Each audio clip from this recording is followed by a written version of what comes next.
Hey guys, Hey everybody. welcome. Tonight we are going to be talking about how to take risk and still live a life of balance. Yeah, this is really important just because if you're going to take risk sustainably, then you actually need to consider different things. Now, we've done risk a lot. We're adventurous. We like to just jump out there and we've made a lot of mistakes and we have a lot of great memories. So I think you guys are going to really like this topic. We'll probably tell you some stories and also some practical just advice. So let's get going. Yeah, so just to begin, I know it's so common, especially when you first become a believer. You have all this zeal and you're like, I'll go anywhere for you, I'll do anything, and you give up everything, or you're willing to give up everything. And we've both been there. We've given up everything to go into the missions field. I think I've sold almost everything I own like 2 or 3 times. I only had like 4 or 5 boxes of, like the really important stuff like notes and yearbooks and, journals and stuff like that. So pretty fun, extreme. Yeah, and especially like I think you can feel this as a missionary and just as a believer, a lot like you might feel the pressure of like, oh, I need to pray more, I need to fast more, I need to what else? Like I need to give more. I should be out on the street like evangelizing. Whatever it is, those like God may call you to do that at some point, but we want to just share with you how actually God invites us to live in a life of balance, and that we need healthy balance in order to take risk with the Lord sustainably. And what I mean by that is that we need our basic needs met. We need, food, shelter, community. We need provision. We need to feel provided for. And so when these things don't go unmet, we go into anxiety, to fear, to cycles that we hate, to stress, whatever it may be. Yeah, really cool. I'm reading right now in I believe it's in Colossians, and it's Paul talking in prison, and he talks about how the church actually sent him someone to help him, and I think that really speaks to like that need for companionship, like for someone to like help you, and it was like he was Paul, the Apostle Paul, the most extreme, like he got whipped to death like multiple times, yet you still see him taking care of his needs, loving deeply, and seeing people come, and he's really thankful, like seeing the church come around him as he sacrifices to help meet those needs, to help financial, shelter, all of emotional, that, like the love, support, and so in scripture, Jesus says like you have to lose your life in order to save it, or if you try to save your life, you'll lose it. And that is like, we believe that 100%, 100%. Where Christians can go is in this self-deprecation, which self-deprecation is connected to self-hatred and is ultimately destructive.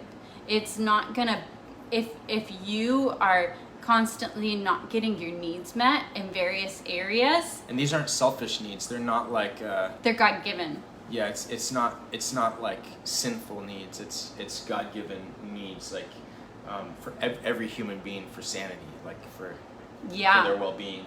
Yeah, so if these aren't getting met, then you're not going to be able to show up as the person that you long to. You're not going to be able to take risks. Like, if you're taking risk in so many areas of your life, then you will feel exhausted, you'll feel burnt out, you'll feel stressed.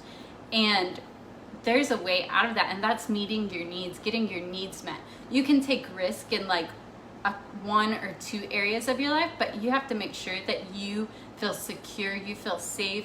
The Lord is, he will challenge you, get you out of your comfort zone, but he doesn't want to put you in this place where you aren't provided for, where you aren't, you don't have shelter, where you don't, whatever it is. It could be little things where you're having to fast like every day, or even like multiple times a week, or you're having to feel like you have to pray for hours on end. Yeah, and I think it's interesting to see that tension between, there might be a season of that, but it's not all the time. Mm-mm. It's not every day. There's really seasons of abundance and seasons of like feasting as well. I love that story about Elijah when he ran from Jezebel. I believe that's where it's at. And he was like, I don't know, he was in the desert or something, and God told him, rest and eat. Like, for however long, God brought a bird to bring him food, and he told him to rest. He was actually telling him, you need to get your needs met so that you can do what it called you to do. Mm. And we see Jesus doing that. We see him, like even on the boat in the storm, he was tired, so he was sleeping. He wasn't trying to press through and stay awake. And whenever he needed to get away with the Father, he did.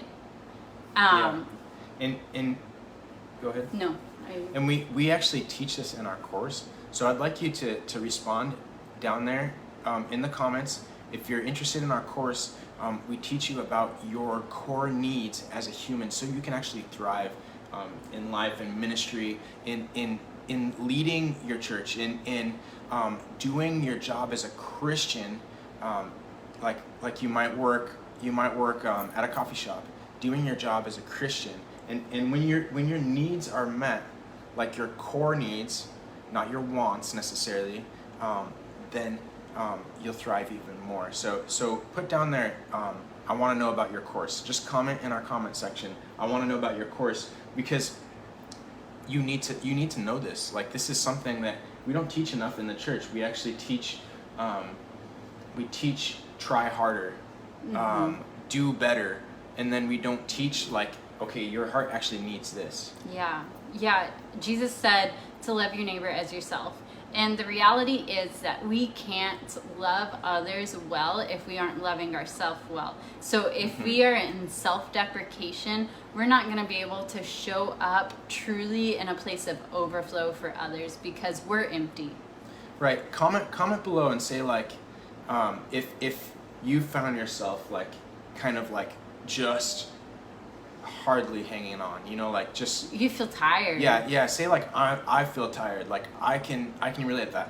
I can relate with that. I've had times in my life, actually a lot of my early life, I ignored all of my needs and only cared for other people, and that actually led into a porn addiction, because you need to satisfy those things. And so if you're not getting the things that you're truly made to get, you actually go to sin to get them. Yeah. Because your heart, you need relief. So you need those true vibrant connections. Like Adam needed a companion, right? He had God, but he needed a wife. And I'm not saying everyone needs a wife, but there's that true companionship, that love, that the relationship, and we're made for it. Yeah. Right?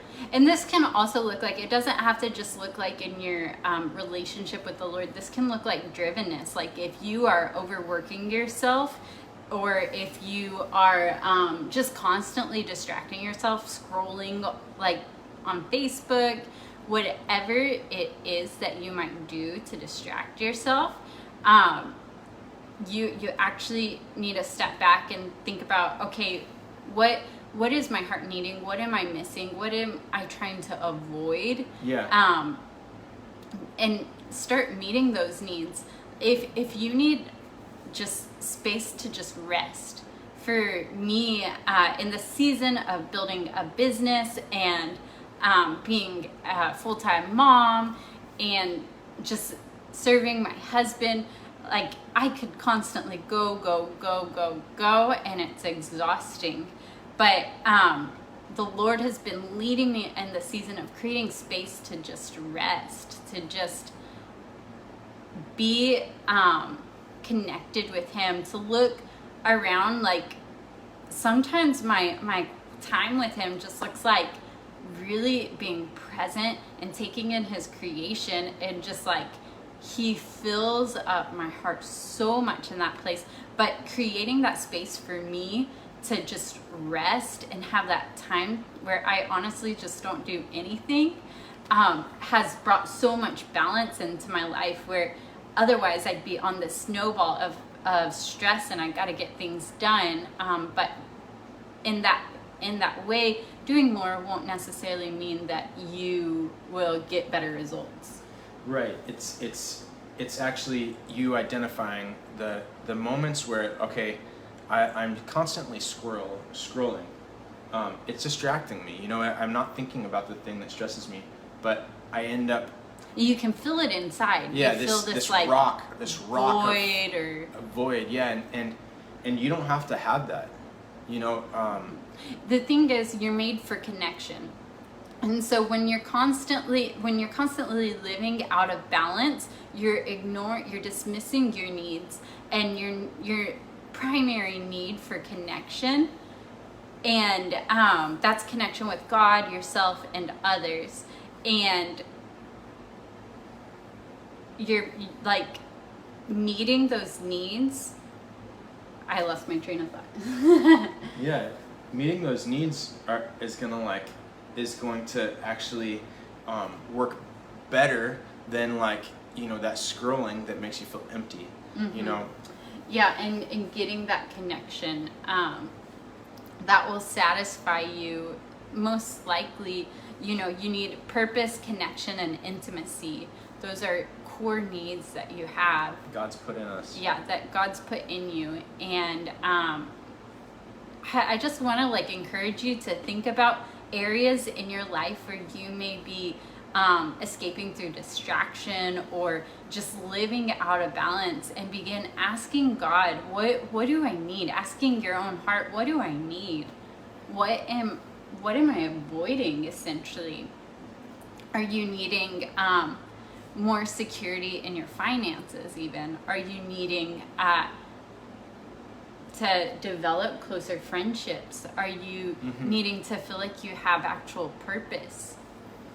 Yeah, and God can speak into those things, and sometimes going back to taking risk is sometimes we stretch ourselves way too thin on too many areas. So we're pushing with the finances. We have started a new venture. We are trying to we're doing evangelism, and those are all things that are draining you. Yeah, we're serving in every capacity constantly. Yeah, so you have to ask the Lord, hey, what needs to stay and what needs to go? Yeah, you need to sit down and list your priorities. List what you actually want in your life. It's important, yeah. What you need in your life, not just what you think you want. This season for us, we've not been able to pursue certain things just because we really need to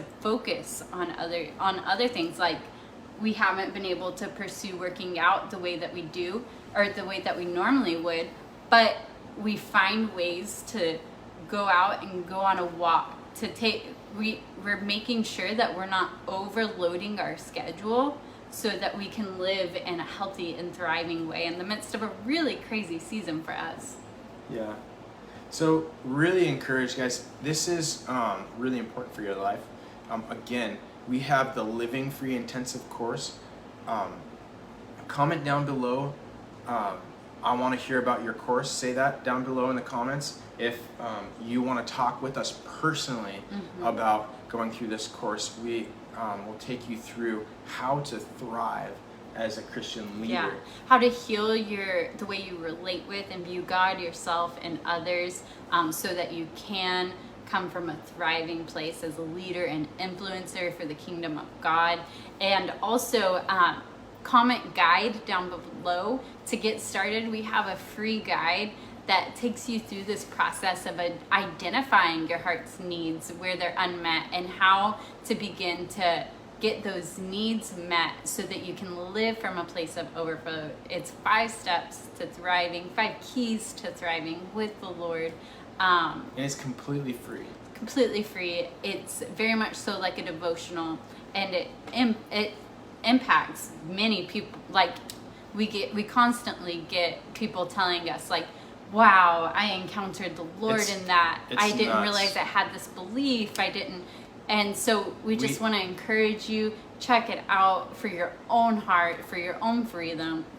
Yeah, we have a whole Bible, there's a Bible study of women actually going through this free course. So we're literally giving away a small piece of our course.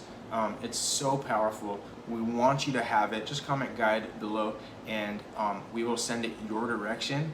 And also, every week we are posting videos here, and we just ask that you would subscribe to our YouTube if you want to see more free video trainings. And share with a friend. We love you guys. We're really excited to get to talk with you. And if you're on Facebook, please feel free to message us personally. We will get back to you, and we look forward to talking with you guys more. Bye.